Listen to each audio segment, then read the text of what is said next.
Hey, welcome back to the Kokomo Home Show. I've got my good friend James at Blaisdell with Ideal Fence, as you can see right here on his fence, right here on his chest on his shirt. And so, James, thanks for being part of the show. Welcome. Thanks for having me, man. Yeah. I am so happy that you were able to put all this together. I imagine the stress that you've been under trying to get all this in, but there's such a payback when we have things like this with the community involvement. Yeah. And you've got a passion for that. Yeah. That's awesome. Yeah. So I'm excited to be a part of it. And when you told me a little bit about the show and what was it about, it's a new theme. Like it's vendor funded. Yeah. You know, so I love it.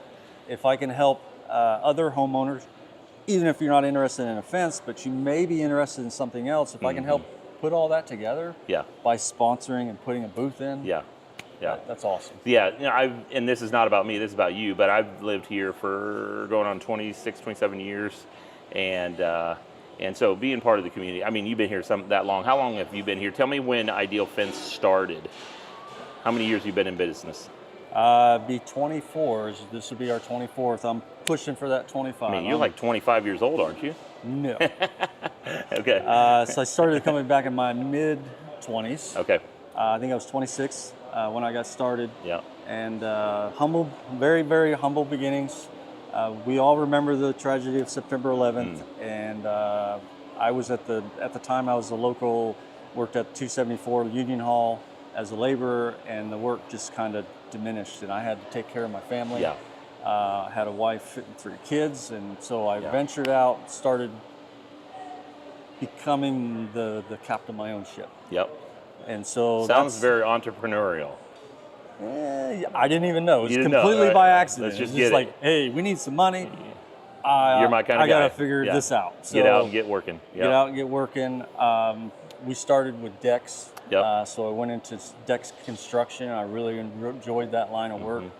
And then I had a client ask for some fencing, and then went into that, and then that's just when everything changed. Everything. So fell in love with fences. Since then, I've just turned into a fence geek. So that's what I do. I just think about fence. I dream about fence. We geek out on fence. That's what I do.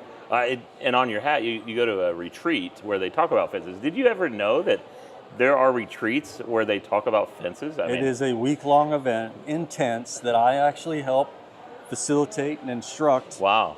Fence companies across the country. We converge in one big, huge location, and we talk about fence. You host this retreat. I help facilitate it and put it together and educate. Wow, that's so it's so put cool. on by the Mr. Fence Academy, Yeah. which is something I'm passionate about, and I've been involved with them since 2020, where we educate the people coming into the industry to do better than what they're doing. So a lot of times it really comes down to they don't know what they don't know until they know what they didn't know. Yeah.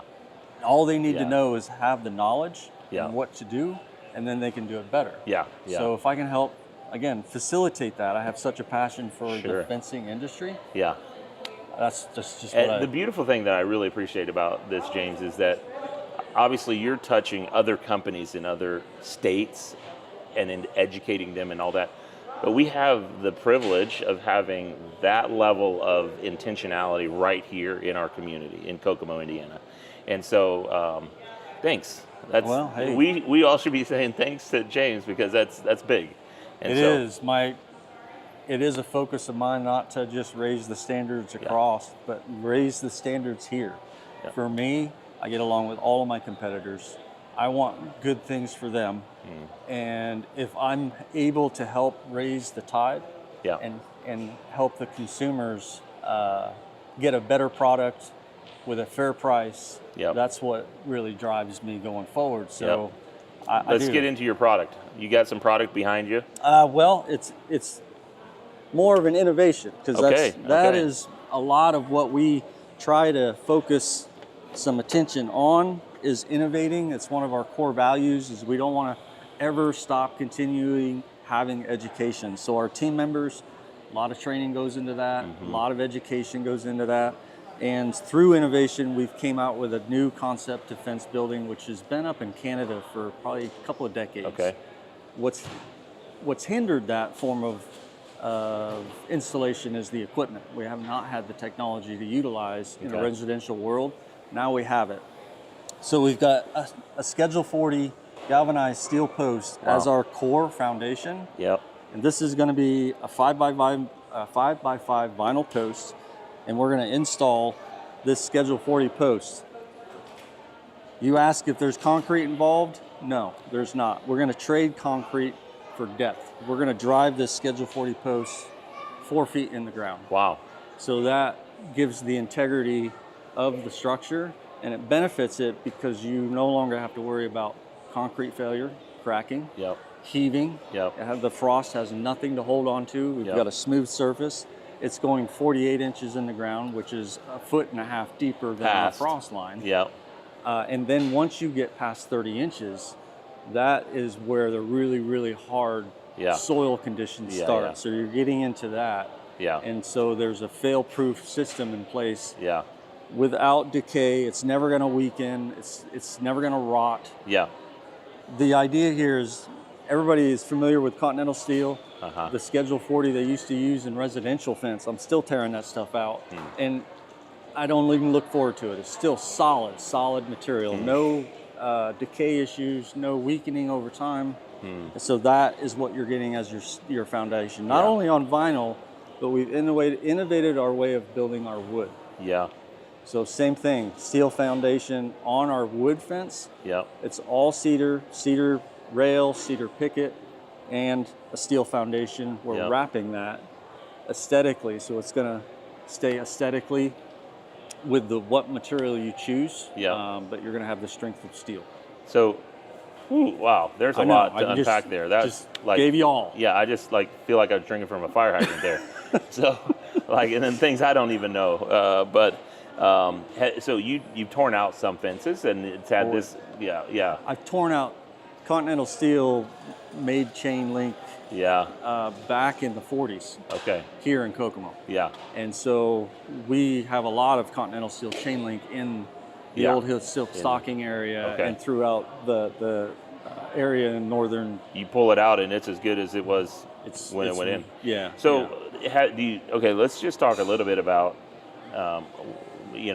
what happens. What are the fail points? Are there any fail points? I mean, how long is this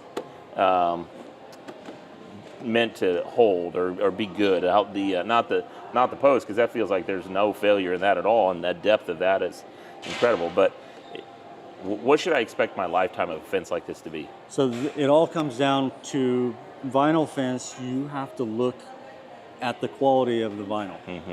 And when we're talking about vinyl fence, we have some residential grade vinyl fencing that is more of a mono extruded product. We're getting a little technical there, but there's co-extruded, there's mono extruded. The mono extruded is a through and through product. Generally it's going to be a recycled product. And you're taking a milk jug and turning it into a fence component. That's what we don't want. This is a co-extruded product, so you got an inner shell for flexibility and impact resistance.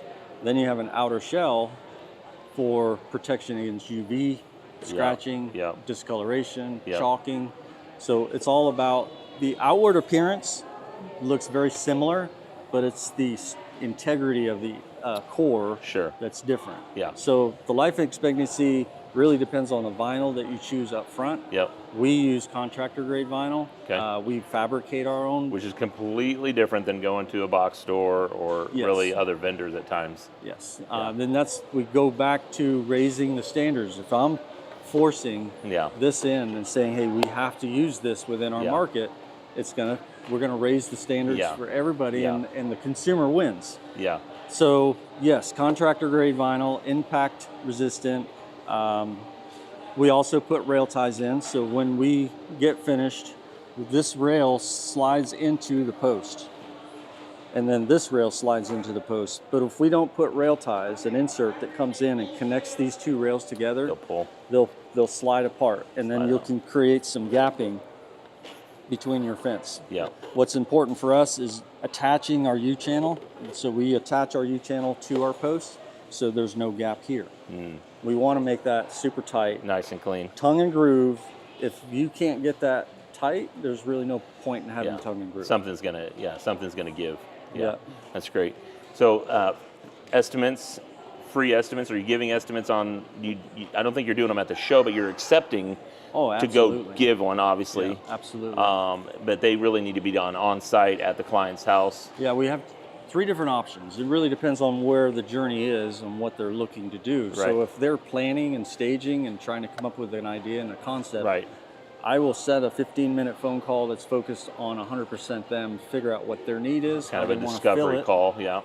and then we can work up a preliminary number to figure out, hey, this is the type of budget you're looking at for this material and this material. Okay. And then we have a virtual, 30-minute virtual. If you're on the go, we can meet in your office or at home. I have the technology to get all the measurements, everything. I can go over the material, all from our offices. Yeah. That's another preliminary style. Yeah. I still want to have an opportunity to go out and meet Yeah. and go out to the on-site. Be on site. Absolutely. So kind if- of a virtual option, and then on site. If you're itching to get on the install schedule because it's filling up super fast, that's going to be the best avenue is just schedule an on-site. It's on our website, idealfencellc.com. Awesome. Pick the book now button and you'll be pulled over to our appointment scheduler. Awesome. I'll be out, measure things up, and get some numbers back to you. Let's talk about this for a minute. I know you've been part of this community a long time. Have you been able to do a tour or visit, or how much do you know about the Kokomo Urban Outreach Program? So we've tried to interact with them, Yep. influence. I love the concept. Yeah, what they do. But I'm 100% guilty of time. Yeah, I understand. Time is the issue, and if I don't schedule it, Yep. I don't have it. So Well, I'm guilting now. I'm going to guilt James into finding the time. No, I'm kidding. I know you will. And so, yeah, and I honestly, I've been able to volunteer very small, and the thing I appreciate about them is they understand life is busy, and they need hundreds, and their goal is to get 1,000 kids. They have 300 right now, and so it takes $2,400 to reach each kid, which is the difference is $98,000 to keep them out of penitentiary, which is like, okay, that's a huge gap. And so I think, as a community, if we can reach them. So they are our host or our show non-for-profit that we've sponsored for this year. But if you're a volunteer and would like to, like I just went for one afternoon and just did a little bit and hung out with the kids and was part of a huddle. One thing we did as a company is we donated some T-shirts for them to wear. So if you, so there's all kinds of things. If a business is like, hey, I want to be part of this, but you're like, James, I'm super busy. I get it. And we all have our things. You're probably volunteering and donating at different places, but we do it. My wife and our kids, we do a lot at our church and stuff like that. So, but I will say this: hold me accountable. I will. You call me. I will. And say within 2 weeks, Yeah. I need you to spend 4 hours up there. We'll do it together. We'll go up Just there. hold me We'll do a accountable. huddle. Because here's the thing. What they're doing with those kids is incredible in the sense that those kids are someday potentially going to work for you. Those kids someday will be, whatever, doing estimates for you, helping you install, because they're training them. And I think our investment in that group is worth the time. So That's awesome, man. James, Love thanks it. for being part of it, man. Appreciate Thank you. you. Appreciate you. Thanks.